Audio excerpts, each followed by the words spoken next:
Hello friends, welcome to home food recipes. આજે આપણે સવારના બ્રેકફાસ્ટ માટે કે સાંજના ડિનર માટે સોફ્ટ જુવારની ઇડલી કેવી રીતે બનાવવી એ જોઈશું અને સાથે જ આપણે એક જ ખીરાનો યુઝ કરીને એકદમ ક્રિસ્પી જુવારના ડોસા કેવી રીતે બને છે એ પણ જોઈશું। એક જ ખીરાનો યુઝ કરીને તમે એકદમ પોચી જુવારની ઇડલી અને ક્રિસ્પી જુવારના ડોસા સરળતાથી બનાવી શકો છો। તો અહીંયા તમે જોઈ શકો છો કે આ ડોસો કેટલો ક્રિસ્પી બન્યો છે। તો ચલો જોઈ લઈએ પોચી જુવારની ઇડલી અને ક્રિસ્પી જુવારના ડોસાની સ્ટેપ બાય સ્ટેપ રેસિપી। સૌથી પહેલાં એક વાસણમાં આપણે 1 કપ જેટલી જુવાર ઉમેરીશું। અહીંયા મેં ગોટી જુવારનો યુઝ કર્યો છે અને આ મેં 250 ml વાળો 1 કપ જુવાર લીધી છે। હવે આપણે એની અંદર 1 કપ જુવારની સામે અડધો કપ અડદની દાળ ઉમેરવાની છે। 1/4 કપ આપણે ચોખા ઉમેરીશું। 1 મોટી ચમચી આપણે ચણાની દાળ ઉમેરવાની છે। અડધી ચમચી મેથીના દાણા ઉમેરીશું। હવે આપણે એની અંદર થોડુંક પાણી ઉમેરવાનું છે અને સરસ રીતે આપણે મસળીને હળવા હાથે બધી જ વસ્તુને 4 થી 5 વખત ધોઈ લેવાની છે। જ્યાં સુધી આમાંથી પાણી એકદમ સાફ ના નીકળવા લાગે ત્યાં સુધી આપણે એને ધોવાનું છે, જેથી એની અંદર જે કંઈ પણ કચરો હોય કે પાવડર હોય એ નીકળી જાય। જો તમે કોઈ એક વાટકીના માપથી બધું માપતા હોય તો 1 વાટકી જુવાર લેવાની છે, એનાથી અડધી અડદની દાળ અને એનાથી અડધા ચોખા લેવાના છે। અહીંયા તમે જોઈ શકો છો કે બધી જ વસ્તુને મેં એકદમ સરસ રીતે 4 થી 5 વખત ધોઈ લીધી છે। હવે આપણે એની અંદર સાફ પીવાનું પાણી ઉમેરીશું અને 5 થી 6 કલાક માટે આપણે એને પલાળવા દેવાનું છે। બધી જ વસ્તુ સરસ રીતે ડૂબી જાય એટલું આપણે એમાં પાણી ઉમેરવાનું છે। 6 કલાક પછી તમે જોઈ શકો છો કે આપણી જુવાર, અડદની દાળ, ચોખા બધું સરસ રીતે ફૂલી ગયું છે। એનું બધું જ પાણી મેં નિતારી લીધું છે। હવે આપણે એક મિક્સર જારની અંદર બધું જ એડ કરીને એને પીસી લેવાનું છે। તો જો વચ્ચે આપણને જરૂર લાગે તો આપણે એની અંદર પાણી એડ કરીને એને પીસવાનું છે। તો એક વખતમાં મિક્સર જારમાં જેટલું આવી શકે એટલું આપણે એડ કરીશું, બાકીનું આપણે ફરીથી પીસી લઈશું। અહીંયા તમે જોઈ શકો છો કે અડધો કપ જેટલું પાણી નાખીને મેં બધું જ હલકું ગગરું પીસી લીધું છે। એકદમ વધારે ગગરું પણ નથી પીસવાનું અને એકદમ પેસ્ટ બની જાય એવું પણ નથી પીસવાનું, તો સહેજ ગગરું રહે એ રીતનું મેં પીસ્યું છે। હવે આપણે એને એક વાસણમાં કાઢી લઈશું અને સેમ આપણે આ જ રીતે બાકીનું પણ બધું જ પીસી લેવાનું છે।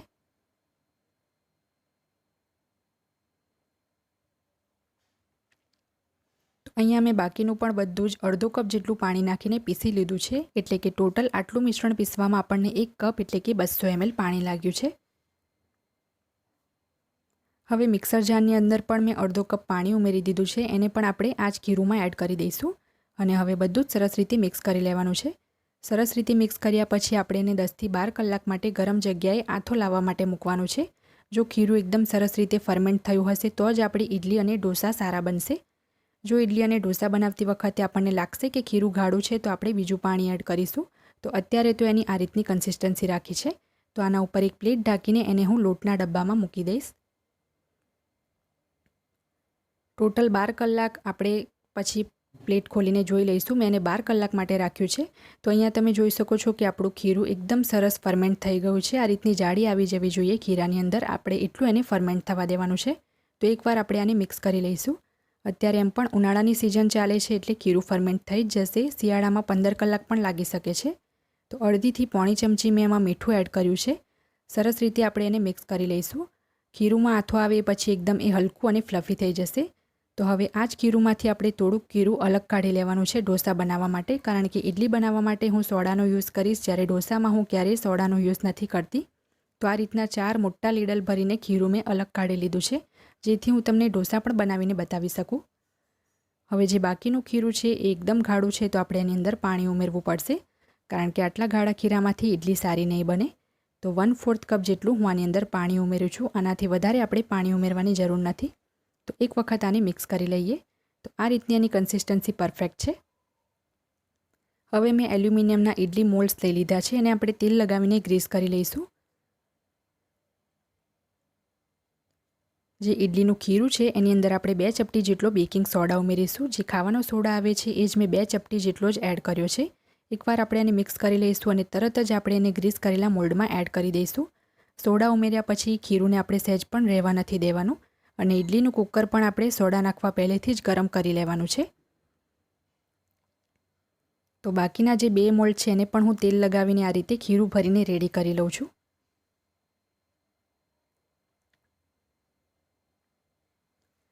ઇડલીના કુકરની અંદર પાણી પણ એકદમ સરસ રીતે ઉકળી ગયું છે, તો ત્રણેય મોલ્ડને આપણે મૂકી દેવાનું છે અને ઢાંકણું ઢાંકીને આપણે શરૂઆતમાં 3 મિનિટ માટે ફાસ્ટ ફ્લેમ પર અને એ પછીની 4 મિનિટ આપણે સ્લો ટુ મીડિયમ ફ્લેમ પર ઇડલીને સ્ટીમ થવા દઈશું.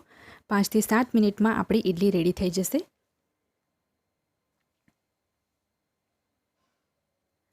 ટોટલ 5-7 મિનિટ પછી આપણે ઢાંકણું ખોલી લઈશું. તો અહીંયા તમે જોઈ શકો છો આપણી ઇડલી કેટલી સરસ રીતે ફૂલી છે. જો આપણે આંગળી લગાવીને એને ટચ કરીને જોઈશું તો આંગળી પર સહેજ પણ ચોંટવું ના જોઈએ. એ જ એની નિશાની છે કે ઇડલી સ્ટીમ થઈ ગઈ છે. નહીં તો પછી તમે ચપ્પુ કે ટૂથપીકથી પણ એને ચેક કરી શકો છો. તો આ રીતનું ચપ્પુ એકદમ ક્લીન બહાર આવે મતલબ કે ઇડલી સ્ટીમ થઈ ગઈ છે. તો હવે ગેસ બંધ કરીને બધા જ મોલ્ડ્સ આપણે સાવધાનીથી બહાર કાઢી લઈશું. બાકીની ઇડલી પણ એકદમ સરસ રીતે સ્ટીમ થઈ ગઈ છે, એને પણ ચેક કરી લઈએ. તો હવે આની ઉપર જો તમને થોડું પાણી દેખાય તો એને તમે ટિશ્યુ કે સાફ કપડાની મદદથી આ રીતે થપથપાવીને લૂછી શકો છો. તો આને પણ આપણે બહાર કાઢી લઈશું. ઇડલીને બહાર કાઢ્યા પછી 5 મિનિટ માટે મેં ઠંડી થવા દીધી હતી. ઠંડી થઈ જાય પછી આ રીતની રાઉન્ડ શેપવાળી સ્પૂન લઈને આપણે ઇડલીને બહાર કાઢી લઈશું.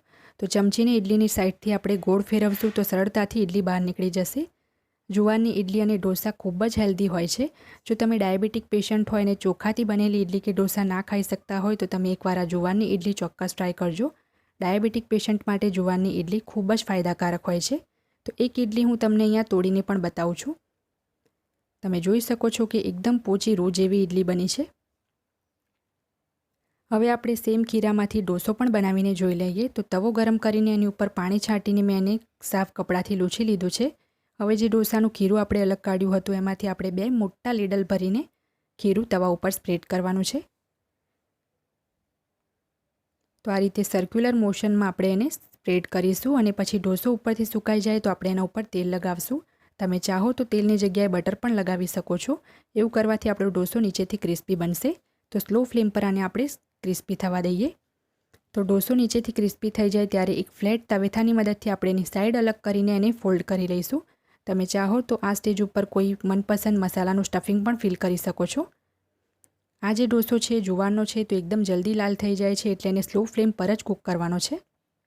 તો આને એક પ્લેટમાં કાઢીને સર્વ કરી લઈશું. ખૂબ જ સરસ ક્રિસ્પી જુવારનો ડોસો બન્યો છે. તો ફ્રેન્ડ્સ, જુવારની ઇડલી અને ડોસાને તમે સાંભાર અને નારિયેળની ચટણી જોડે સર્વ કરી શકો છો. એ બંનેની રેસીપી મેં અપલોડ કરેલી છે. બંનેની લિંક હું આ વિડીયોની નીચે ડિસ્ક્રિપ્શન બોક્સમાં આપી દઈશ જેથી તમે જોઈ શકો. જો તમને મારી આજની આ રેસીપી પસંદ આવી હોય તો મારા વિડીયોને લાઇક અને શેર કરી ચેનલને સબસ્ક્રાઇબ કરવાનું ના ભૂલતા. અને જો તમારે મારો આ જ વિડીયો હિન્દીમાં જોવો હોય તો એની પણ મેં લિંક વિડીયોની નીચે ડિસ્ક્રિપ્શન બોક્સમાં આપી દીધી છે. તો મળીએ નેક્સ્ટ વિડીયોમાં. ત્યાં સુધી આવજો.